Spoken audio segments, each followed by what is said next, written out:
ভোটারদেরকে যা বলার অতীতেই বলা হয়েছে, ভোটারদেরকে নতুন করে কোনো কিছু বলার নাই। আমরা হচ্ছে সেই মানুষ যারা বারবার ডাক্তারের পরামর্শ উপেক্ষা করে রাজপথে ফিরে ফিরে এসেছি। আমরা সেই মানুষ যারা বারবার করে নিজেদের জীবনকে উপেক্ষা করে রাজপথে এসে সামিল হয়েছি। যে 9 তারিখে নির্বাচনের ফলাফল যাই হোক, আমরা ইতিমধ্যে জিতে গিয়েছি।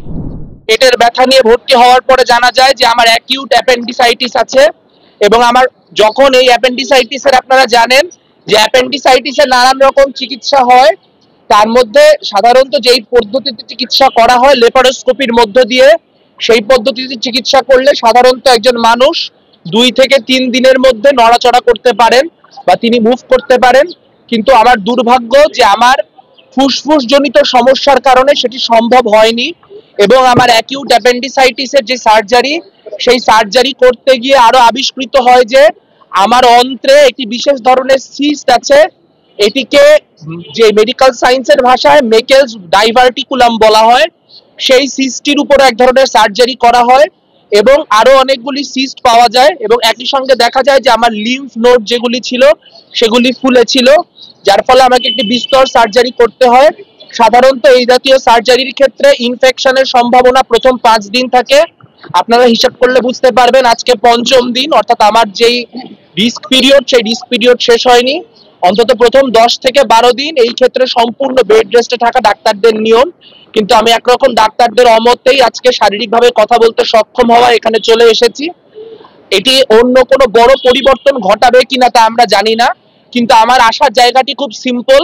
আমার সহযোদ্ধারা গত 5 দিন আমার অবর্তমানে আমার হয়ে যেই লড়াই করে গিয়েছেন, যেভাবে শেষ মানুষটি পর্যন্ত তাদের যে প্রচারণা, সেই প্রচারণা পৌঁছে দিয়েছেন, সেই জায়গা থেকে, একটি কৃতজ্ঞতার জায়গা থেকে, সহযোদ্ধার যেই জায়গা, সেই জায়গা থেকে আজ আমি উপস্থিত হয়েছি তাদের প্রতি কৃতজ্ঞতা জানাতে।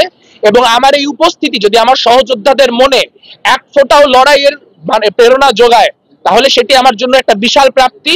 এবং সেটি যাতে আমার সহযোদ্ধাদের মধ্যে সেই লড়াইয়ের বোধ যাতে আমি সঞ্চার করতে পারি, সেটি সেই জায়গা থেকে আসলে এই ঝুঁকিটি নেওয়া এবং আজকে এখানে এসে উপস্থিত হওয়া। ভোটারদেরকে যা বলার অতীতেই বলা হয়েছে, ভোটারদেরকে নতুন করে কোনো কিছু বলার নাই। অনেক ধরনের সমালোচনা খুব নিয়মিতই হয়, সমালোচনাতে ভেঙে পড়ার বা আহত হওয়ার কোনো রকম জায়গা নেই।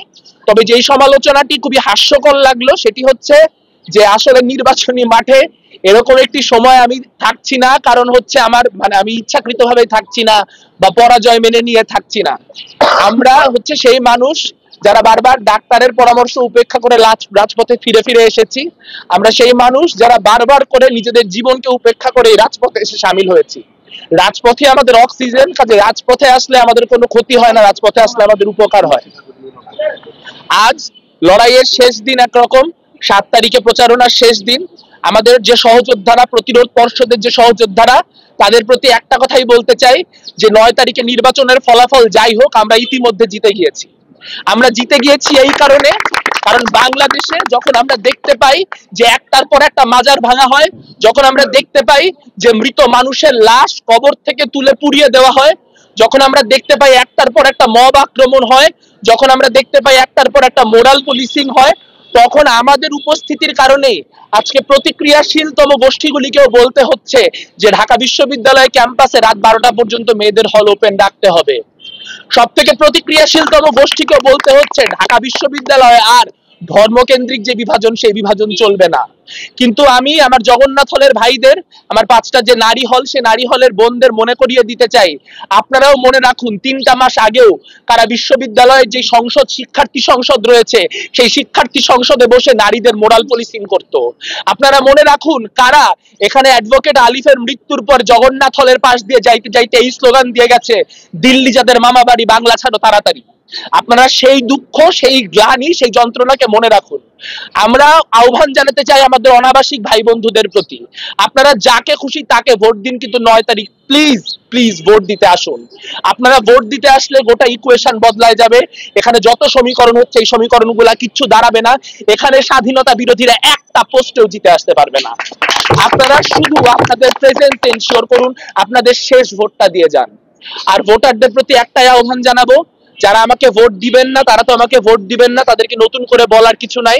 কিন্তু অনেক মানুষ আছেন যারা আমাদেরকে পছন্দ করেন, আমাকে ব্যক্তিগতভাবে পছন্দ করেন, কিন্তু এই চিন্তা করতেছেন যে যেই প্রার্থী আসলে আমার পর্যন্ত, আমার দ্বার পর্যন্ত আইসে পৌঁছায় নাই, সে যে নির্বাচিত হওয়ার পর আমার পর্যন্ত এসে পৌঁছাবে তার নিশ্চয়তা কি?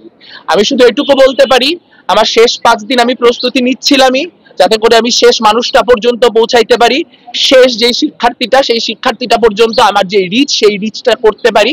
কিন্তু আমার শারীরিক অসক্ষমতার কারণে আমি সেটা পারি নাই। আমি সেই ব্যর্থতার দায় মাথা পেতে নিচ্ছি, কিন্তু একই সঙ্গে এই অনুরোধটা করছি, যদি আপনি মনে করেন সামনের দিনের যেই পরিস্থিতি, সেই পরিস্থিতিতে শিক্ষার্থীদের লড়াইয়ের জন্য উপযুক্ত জিএস ক্যান্ডিডেট আমি, উপযুক্ত প্রার্থী আমাদের প্রার্থীরা, তাহলে প্লিজ আমি আপনার পর্যন্ত শারীরিকভাবে পৌঁছাইতে পারি নাই, এই কারণটুকুতে অন্তত আমাকে আপনার ভোট বঞ্চিত করেন না। যদি মনে করেন আমি যোগ্য প্রার্থী, তাহলে অন্তত এই গ্রেসটুকু আমাকে দিন। আমি সামনের দিনে জিতি আর হারি, আপনাদের পর্যন্ত, এই বিশ্ববিদ্যালয়ের 40,000 শিক্ষার্থী পর্যন্ত জনে জনে পৌঁছানোর যেই দায়, সেই অঙ্গীকার, সেই ওয়াদা আমি এখানে বসে